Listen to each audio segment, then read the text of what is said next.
start in 5, 4, 3, 2, 1. In 2020, Jamal Murray has flown a bit under the radar, usually being overshadowed by his slender Serbian teammate, Nikola Jokic. This is for a good reason. Jokic made the All-NBA first team in 2019, and many would place him as a top 10 player in the league. But people seem to be more split on Murray. Is he still on track to receive a coveted All-Star selection? Or has his growth completely stalled? The first thing that popped out to me when watching Murray's film was his cutting and off-ball movement in general. He's elite at setting up his man. Here, Jokic comes over for a dribble handoff. Notice Murray chop up his steps and use a swim move on Mitchell, like a slot receiver jockeying for position. It also helps that Jokic perfectly places the pass to hit Murray in stride. He sells these cuts hard. Everything is normal until he slams on the brakes and Caruso is left in the dust. I love this one. Dillon Brooks isn't even fooled hard by the cut, but Jokic feathers the pass in and Murray gets the and one. The important detail to notice is the timing of Barton's cut, which makes Crowder react late to Murray. Just great execution. And it's not just scoring. These cuts create advantages. Here, it forces Sabonis to help, and it's a nice dime to Millsap. Sometimes he'll drift into little pockets of space, knowing his trusty teammate will always find him. Denver likes to run this inverted pick and roll with Murray as the screener, and it's just basketball nirvana. This two-man game with Jokic translates when the roles are flipped, whether it be bouncing a pocket pass or throwing live dribble ones with his offhand. He's improved in finding more creative angles to release these, wrapping passes around defenders to lead the rolling big. And I was just impressed with certain reads. He audibles out of this step back with Gobert away from the rim, creating an easy dunk. There are blemishes in Murray's overall passing game though.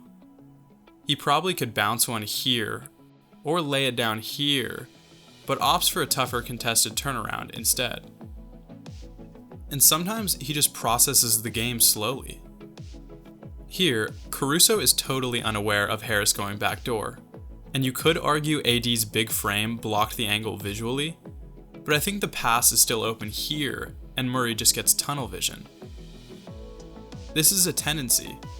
He doesn't even notice a wide open Morris, and it's good that he drew a foul, but I'm more focused on the process and less the result.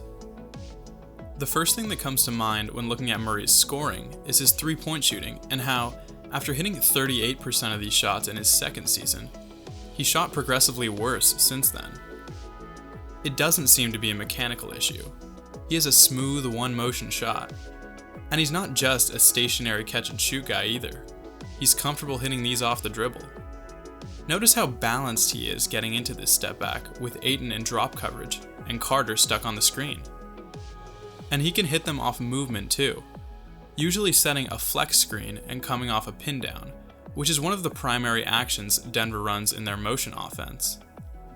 The bottom line is that these three-point shots just aren't going in at a high rate. He's seen some growth in the mid-range and on a progressively higher volume, but taking a diet of shots that skews inefficient may negate any improvement in his mid-range percentages. These shots might be coming as a product of Murray's decision-making, but they're also happening because Denver lacks secondary or tertiary scoring options once they run through their initial actions. There were way too many plays when going through their film where they'd get stumped and have to settle for a low percentage shot, and Murray seemed to be the guy that ended up taking a lot of them. I do worry a little about how much trouble he has creating separation against lengthier or more physical defenders.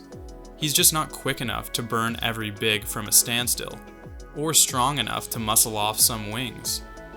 I think the most realistic and valuable improvement Murray could make is his pull-up three-point shooting.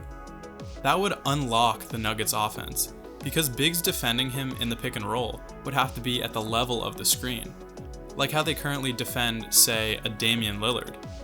This would open up more opportunities for Jokic in the short roll. where he's super dynamic and can create easy shots for himself or teammates. Murray's a solid finisher at the rim, and he's taken about a quarter of his shot attempts near the basket all 4 seasons he's been in the league. I'd like to see him lean into attacking the rim more, because I think it would help improve his overall offensive efficiency. He's an excellent free throw shooter, but just doesn't draw fouls at a very high rate. Improving these facets of his scoring game is probably the path to the All-Star team for him. It's more beneficial for Denver to give Jokic the lion's share of playmaking opportunities, so I'm less concerned with Murray's passing. This also brings up an interesting philosophical point. I don't think we should be evaluating Murray relative to the average guard. Denver bet big on the Jokic-Murray pairing by signing both to long-term contracts, and they've been excellent as a duo. So really, we should be looking at Murray's growth while also taking into account Jokic's skill set and what would complement him the best.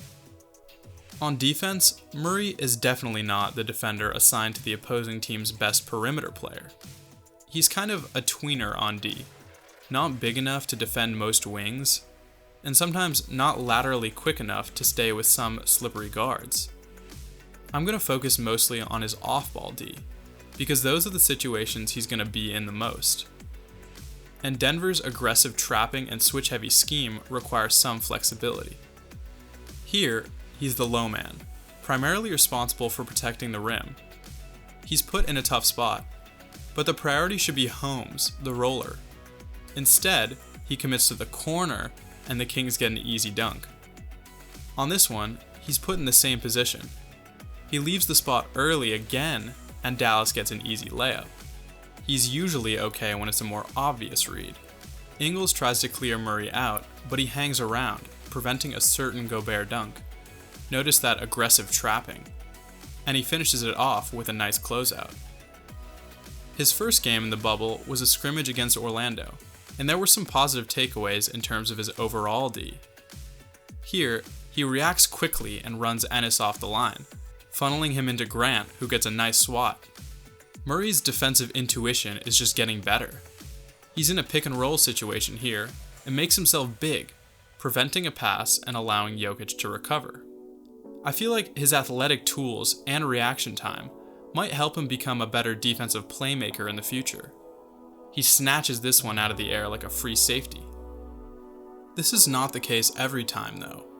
He's split between Oubre coming down the wing and Cam Johnson in the corner. The play develops, and he ends up basically doing nothing. Right now, he's just not a very impactful defender, and plays that really move the needle on defense are few and far between. I doubt he'll ever make an all-defense team as a guard, but his off-ball rotations and physical tools do give me hope that he's headed in the right direction. Murray's viewed as neutral or negative in the defensive component of all-in-one metrics, and this doesn't help his good but not great offense. They suggest he'd be ranked in the 40 to 75 range overall, and I don't disagree. I do still think he has a realistic shot to make the All-Star team, in particular by elevating his scoring. The important distinction to make is what type of All-Star Murray would be if he ever does end up making it. For that, we'll just have to wait and find out.